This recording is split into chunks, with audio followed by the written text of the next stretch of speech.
Njëzet vjeçarja humb papritur dëgjimin pasi zgjohet në mëngjes. Nëse keni diçka të ngjashme, drejtohuni tek mjeku. Një vajzë 28 vjeçare është zgjuar në mëngjes dhe papritur ka humbur dëgjimin. Ajo u diagnostikua me një gjendje autoimune shumë të rrallë. Fatkeqësisht tashmë ajo është në një gjendje të vështirë, por familjarët janë duke e ndihmuar që ajo të kalojë me qetësi këtë gjendje.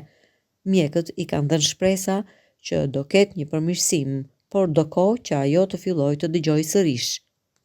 Shkaqe të mundshme të humbjes së dëgjimit pas zgjimit: ujë ose dyll në vesh. Mund të ndodhë që gjatë natës dylli të lëvizë dhe të bllokojë kanalin e veshit, duke shkaktuar ndjesinë e veshit të bllokuar dhe humbje të përkohshme dëgjimi.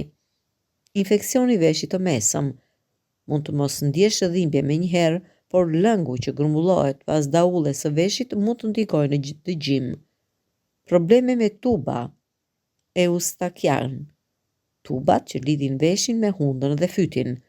Mbyllja e këtyre tubave, për shembull për shkak të alergjive, ftohjes apo sinusit, mund të shkaktojë ndjesinë e presionit dhe humbjes së përkohshme të dëgjimit. Trauma e zërit ose dëgjimit gjatë natës. Shkak më i rrallë.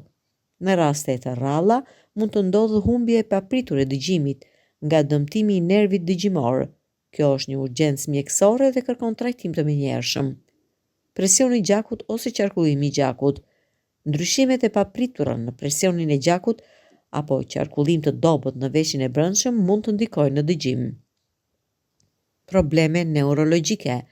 Edhe pse më të rralla, ndonjëherë humbja e dëgjimit mund të lidhet me çrregullime neurologjike.